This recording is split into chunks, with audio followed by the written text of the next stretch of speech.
Duel number 2 at Daytona has officially concluded from Daytona International Speedway, and Austin Cindric picks up a pretty controversial win at Daytona. What's going on, guys? It's Daniel, and welcome back to the video. I just got done watching Duel number 2 at Daytona. We got quite a bit to talk about from this race. Let's go and talk about it. Let's just jump to the end of the race really quickly. So, coming to the end of the race, at the white flag of the event, you had Erik Jones and Austin Cindric battling for the race lead. Yet Cindric actually had a really good run and was getting pushed by Joey Logano. All of a sudden, going down the back straightaway, Erik Jones gets this massive and huge run and has a pretty decent sized lead over Austin Cindric and is able to clear.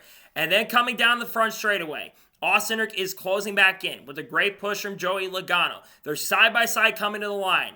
Behind them, you've got a big wreck that started when Christopher Bell and Shane Van Gisbergen get together, coming down the front straightaway, causing a big wreck that involves drivers like Cody Ware. I think some other cars got collected in the big one as well. And NASCAR, instead of not letting them run across the line, which had they let him run across the line, Erik Jones would have been the winner of the race.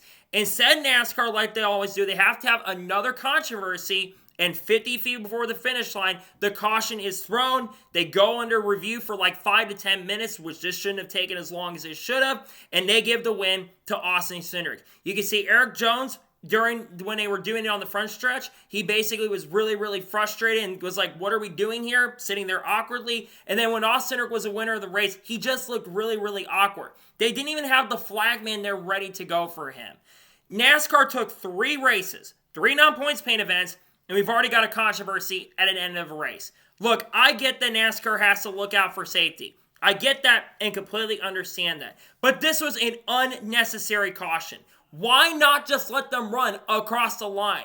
Last year at the Daytona 500, they did the same thing. Now, granted, it was on the front straightaway, coming to the white flag of the event, but they threw the caution really instantly there. I get for safety purposes that they want to keep everybody safe, but at the same token and same time, especially after what happened last year at the Charlotte Roval with Parker Kligerman, you would have thought that NASCAR would have learned from this from now. They said they were going to clean up officiating stuff, and I get that they're going to make mistakes from time to time, but this is really stupid. Come on, NASCAR. You wrote a really good finish. It was setting up to be a fantastic finish, and you give us a wet fart by calling a caution that late. I feel bad for Erik Jones, and I also feel bad for Austin Cindric, because Cindric doesn't deserve any flack for this, because Cindric did nothing wrong. He did what he had to do and give the win to Cindric, but come on, NASCAR. You robbed Erik Jones of this win. You didn't throw the caution. Just let him come across the line and don't throw the caution. If you want to do it after they come across the line, then you can throw the caution. But why do you have to make some stupid and controversial calls every time? It doesn't make any sense to me. It's just mind-boggling to me. It didn't take, you guys said you were going to clean this up at the production days or whatever the hell it was at the end of the year. The state of sport address, he said, we don't have a officiating problem. You've got an officiating problem. You said you were going to clean it up this year. So clean it up, for crying out loud, and stop having officiating controversies every single week, it seems like. Like, come on, man. Like, it was an unnecessary call. Stop throwing cautions a few seconds away from the checker flag. Just stop. Just freaking stop. Please. Anyways, congratulations to Austin Cindric. Cindric had a really strong and very good car. A well-deserved win. Had one of the fastest cars in the field. Congratulations to him on winning the duel.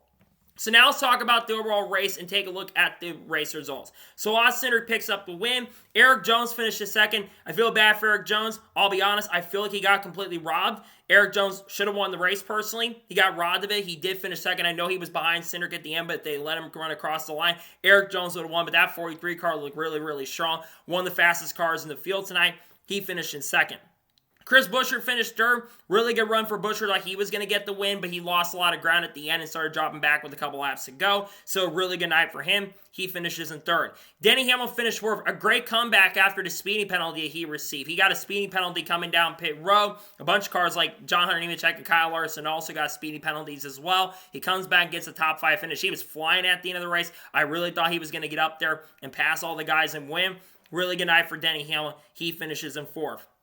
Joe Logano finished fifth. Logano looked really strong in this race. Lost a little ground at the end and almost got caught up in the big wreck. He finished 5th. Corey LaJoie finishes 6th. And with him finishing 6th, Corey LaJoie, because he's the highest finishing open car, he is locked into the Daytona 500. I said that Corey LaJoie was likely going to race his way in. I thought the 01 team was going to have pace and speed. He wasn't the strongest open car in this race, but he put himself in the right position and right time, got himself up front, was up there contending for the win at the end of the event. A really good night for LaJoie. Congratulations him. You know, he took the risk. He paid money to get into this car. He actually paid Rick Ware to get behind the wheel of this car, and he comes home with a 6th place finish. Really good run for Corey LaJoie. Congratulations him on making the Daytona 500 with the Rick Ware Racing team.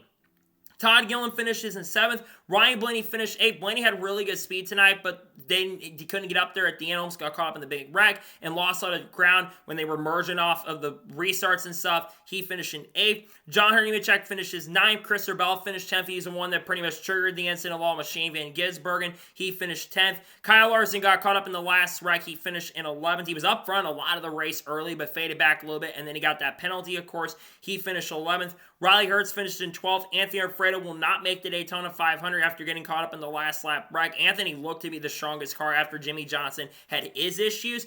It's a shame because I had that Beer Motorsports car making it, had Elio Castroneves use the open provisional. Anthony looked really, really good out there, but just not enough to get the Beer Motorsports car in the Daytona 500.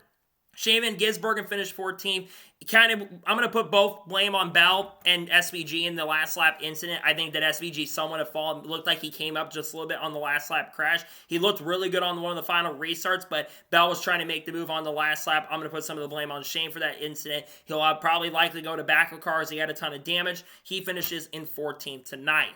Cody Ware got caught up in the last lap wreck, finishes 15th. Cole Custer finished 17th. BJ McLeod, who lost the draft at the end and got caught up in one of the big incidents, he will not make the Daytona 500 and finishes 17th. Noah Gragson, who got caught up in the wreck, finished 18th. Jimmy Johnson finishes 19th. Brad Keselowski, after the final big wreck that was caused by a bunch of blocks up front between Buescher and Cindric, and then, of course, you had Keselowski, Suarez, and Bowman all got caught up in the incident. Keselowski finishes in 20th. Daniel Suarez finished 21st, and Alex Bowman finishes in 22nd position.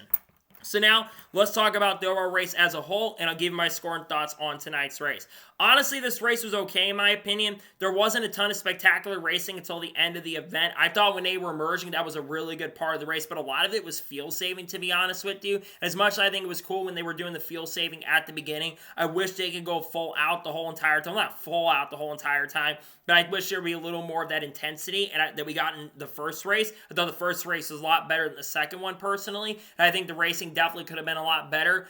I would have given this race probably an 8 out of 10 had it been a natural finish, because the finish was going to be good. However, because NASCAR did throw that caution that really was completely unnecessary, in my opinion, I'm going to drop the score of tonight's race to probably about a 7 out of 10. It's still a solid race, all things considered, but that call was absolutely unnecessary, and it's really disappointing that these races end like this. So because of that, I'm going to give my score a 7 out of 10.